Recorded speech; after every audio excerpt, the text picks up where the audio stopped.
I spend my days helping people with what to put in their kitchens, and I enjoy that, but I thought it might be interesting to flip it around and tell you what I'd personally leave out of mine if I could magically redo my kitchen tomorrow. Now, I want to be upfront about something before we get into it. This isn't a list of things that are objectively bad.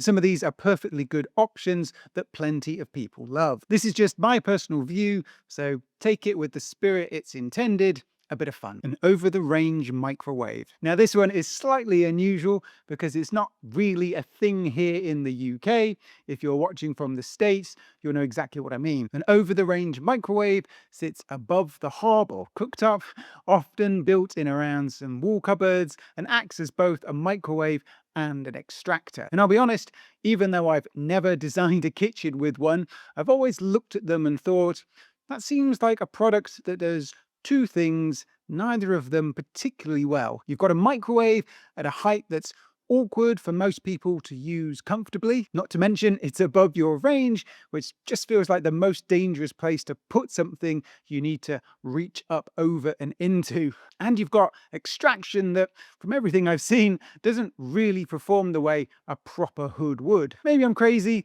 but I'd rather have a dedicated extractor doing its job properly and a microwave built into a unit where it actually makes sense. Two separate appliances done well, rather than one thing trying to do two things badly. This might be why they don't exist here in the UK. Corner cabinets. In this imaginary dream kitchen, I'd do everything I could to design the corners completely out. Now, that's not always possible. A lot of kitchens have corners and you have to work with what you've got. But in this scenario, for me, I think I would lean towards having a void corner where you simply leave that dead space alone and run better, more accessible cabinetry on either side. Typically drawer cabinets, so you end up with more accessible, functional storage at the expense of slightly more overall square footage of storage space. And you also don't have to think about or potentially pay for corner storage mechanisms,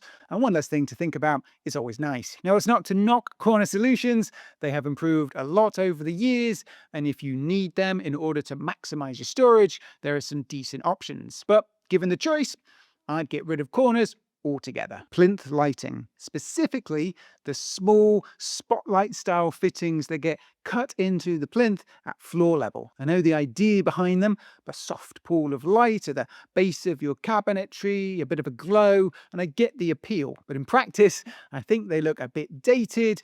They create a spotty, uneven light at floor level that I personally don't find that attractive. And I find that all it really does is highlight any dirt or crumbs on the floor. If you want plinth lighting, and I understand why people do, I think a discrete LED strip tucked underneath the cabinet gives you a much cleaner and more even result. Even then, it's not something I'd be rushing to put in my own kitchen, but if I had to choose, that's the direction I'd go. Glossy cabinets. This one is just personal. I'll hold my hand up. I just don't like glossy things. I don't like the way it looks, I don't like the way it feels, and I really don't like what happens to it after about a week of actual use. Every fingerprint, every splash, every smear, all of it shows up quite quickly. You're wiping them constantly, and even when you've just wiped them, they often look like they need wiping again. Now, plenty of people love gloss kitchens. They look incredible in a showroom. They photograph beautifully. And if you're someone who keeps an immaculate house, it might work for you. But for most people, the maintenance can become quite exhausting pretty quickly. I'd always go for a matte or a painted eggshell, soft sheen finish. It hides a lot more and it tends to age much better. Top-mounted sinks. This is the inset sink where the rim of the sink sits on top of the worktop rather than underneath it. Again, nothing wrong with it technically. They work, people use them, but I've always just preferred an undermount sink. And the reason is simple. With a top-mounted sink, you've got that rim sitting proud of the work surface. Water sits in it, crumbs collect in it, and it never quite wipes clean the way you want it to. With an undermount sink, the worktop surface runs flush right to the edge of the bowl. You swipe everything straight in. It's got nice, clean lines, and it's easier to maintain. I feel like it's one of those things where once you've had an undermount sink, it's quite hard to go back to anything else. Push to open on everything. I want to be careful here because push to open has its place. On the back of an island where you don't want handles breaking the lines, where you can't really reach to get to the handleless groove, great. Maybe a few wall cabinets in the right spot, that's also fine. But I've seen kitchens where every single cabinet, every drawer, every door is pushed open. And in practice, it's more frustrating than it sounds. The mechanism needs a fairly precise push in a fairly precise spot to work properly, which means you end up pushing the same spot every time, which means you get a worn patch, a finger mark, a slightly tired-looking square on the door where everyone's been pressing for the last 3 years. And these push-to-open mechanisms can break fairly often as well. Now, they're cheap enough to replace, but it becomes a maintenance thing that can get quite annoying. But on top of all of that, for me, I think it mainly comes down to the fact that you have to do 2 actions in order to open a cupboard. You need to push the door, and then when it pops open that little bit, you then have to grab the door or drawer and actually open it. Maybe it's just me, but give me a good simple handle or grip, something that works first time, every time, without thinking about it. So I'd use push to open where it makes design sense, but I wouldn't have it as the default across the whole kitchen. Timber worktops. Again, I want to be fair about this one because timber worktops can look absolutely stunning. There's a warmth to a good oak or walnut worktop that very few other materials can match, and in the right kitchen, they're a brilliant choice. But they need work. You're watching for water damage, you're being careful around the sink, you're dealing with the inevitable staining and the marks that come from everyday use,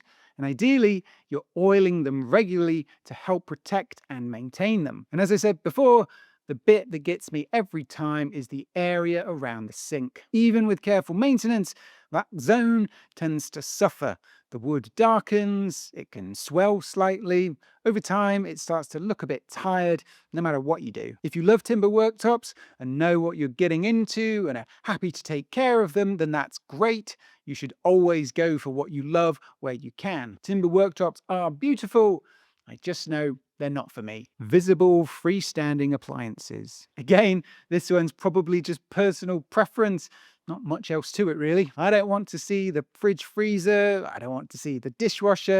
And if I can help it, I don't want to see the washing machine. I like the cabinetry to read as one clean thing, integrated, consistent, and unbroken. The moment a freestanding appliance sits in the line of units, there's a visual break that I find hard to ignore. Now, I completely understand this isn't practical for everyone. Integrated appliances will often cost more. If you're renting or working to a tight budget, freestanding is the sensible answer. And there are plenty of kitchens where it works perfectly well. But in this magic world, in my own kitchen, given the choice, everything goes behind a door. Smart appliances. Now, a lot of appliances come with some form of smart functionality as standard these days. And that's fine if it's just there. I'm not going to lose sleep over it. But I wouldn't seek it out, and I certainly wouldn't pay more for it. Wi-Fi ovens, fridges with cameras inside them, appliances that want to connect to an app, send you notifications, or integrate with whatever smart home system you're currently committed to. I'll be honest, I think most of it is a little bit of a gimmick. Not all of it, but most of it. Because the question I always come back to is, does this actually improve the appliance or the day-to-day life of the user? Or does it just add a feature that sounds impressive on a spec sheet? And with a lot of the kitchen tech, I think the honest answer is the latter. You're paying more for it. It's another thing that can go wrong. And in 3 or 4 years, when the manufacturer stops pushing updates, you've got an expensive appliance with a slightly sad-looking app that nobody's maintaining anymore. I'd much rather take that money and put it towards a good quality appliance from a better brand that I trust, with fewer smart features, but ones that actually work properly every single time and that I realistically use. Or honestly, just save the money. A range cooker. And here's where I'll probably lose a few of you, because I know how much people love a range cooker, and I get it, I really do. They can look incredible, they make a real statement. A good range cooker gives you a focal point that almost nothing else in a kitchen can quite match. But, and this is just a personal one, I'm quite tall, around 6'3" if you care, and I don't want to bend down to get into an oven. I've specified enough tall oven housing over the years to know that having your oven at waist eye level is genuinely transformative in terms of day-to-day use. You can see what's happening inside without crouching. You can get things in and out safely and comfortably, and paired with a decent hob on the worktop, you get everything a range cooker offers, arguably more control, without the back complaints or the head rush every time you bend down and stand up. So range cookers are beautiful. If you love them, go for it. But if you're on the taller side and you've never had a built-in oven at that height, I'd seriously consider it before committing to the range. And I want to say again, several of these are completely valid choices for the right person and kitchen. This isn't a list of mistakes, it's just my personal opinion. Your list might look completely different, and that's the point. The best kitchen is the one that works for you. Now, I'm curious, is there anything I haven't mentioned that you'd never put in your kitchen? What would be top of that list? Let me know in the comments below. If you enjoyed this one, I'm sure you'll like this video where I look at kitchen design trends that apparently won't last. As always, thank you so much for watching, and I'll see you in the next one.